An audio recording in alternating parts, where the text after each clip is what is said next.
আমার এদেশে আমি জন্মগ্রহণ করেছি, এদেশ নিয়ে যারা ছিনিমিনি করবেন আজকে তাদেরকে মেসেজ হিসাবে বলতে চাই, আর ছিনিমিনি করার সুযোগ নেই।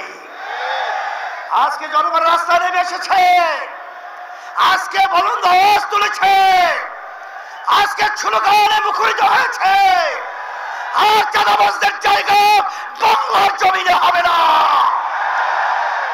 টেন্ডারবাজি, স্টেশন দখল, পানের দোকান পর্যন্ত তারা ঠিক মতো ব্যবসা করার সুযোগ পায় না। আজকে আমার অসহায় ভাইরা ন্যায় বিচার পায় না। আজকে দেশের ভিতরে উন্নয়নের নামে আজকে আমরা দেউলিয়তের অবস্থান আপনারা পৌঁছে দিয়েছেন। পরিষ্কার ভাবে বলছি, সারা বাংলাদেশে আমি সফর করার পরে আপনাদের পায়ের নিচের মাটি সরে গেছে, আপনাদের পায়ের নিচের মাটি সরে গেছে।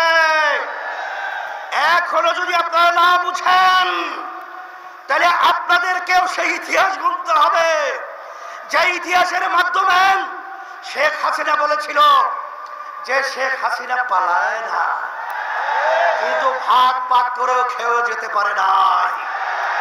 ঠিক আপনারাও আজকে যদি জনগণের অবস্থা না বুঝেন, নির্বাচন দিনে যদি আপনারা তালবাহানা করেন, আপনাদেরকেও ইতিহাস সাক্ষী থাকবে।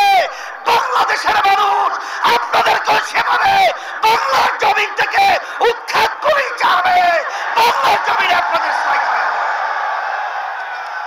সেই হিসাবে আমি বিশেষ করে আমি সকলকে তথ্য আহ্বান জানাবো। আমি আজকে আপনাদের উপস্থিতি দেখে আজকে নেতৃবৃন্দ যারা রয়েছে, আজকে বাংলাদেশের মানুষ দেখছে, সবাই আজকে খুশিতে বাগবাগ হয়েছে। আর আজকে আপনারা এই সমাবেশ থেকে আমাদেরকেও কাজের উদ্যোগ উদ্দীপনা বাড়ার একটা স্পৃহা তৈরি করার পরিবেশ তৈরি করেছে। এই জন্য আপনাদের সকলকে আমরা ধন্যবাদ জানাই। যারা আয়োজক রয়েছেন তাদেরকে ধন্যবাদ জানাই। এখন ইসলামের পক্ষে, মানবতার কল্যাণের পক্ষে, দেশের কল্যাণের পক্ষে এই ফসল ঘরে উঠে আনার জন্য আমাদের বিরামহীনভাবে আমার ভাইদের কাছে, আমার মা বোনদের কাছে এক একজনের প্রয়োজন হলে 100 ভাই আমার মা বোনদেরকে দেশ প্রেমিকদের পক্ষে, ইসলাম প্রেমিকদের পক্ষে, মানবতার প্রেমিকদের পক্ষে আমরা দাওয়াত দেব, তাদেরকে নিয়ে আসবো। 53 বছর দেখেছি, বিএনপি দেখেছি, আওয়ামী লীগ দেখেছি, জাতীয় পার্টি দেখেছি, কিন্তু ইসলাম আমরা দেখি নাই।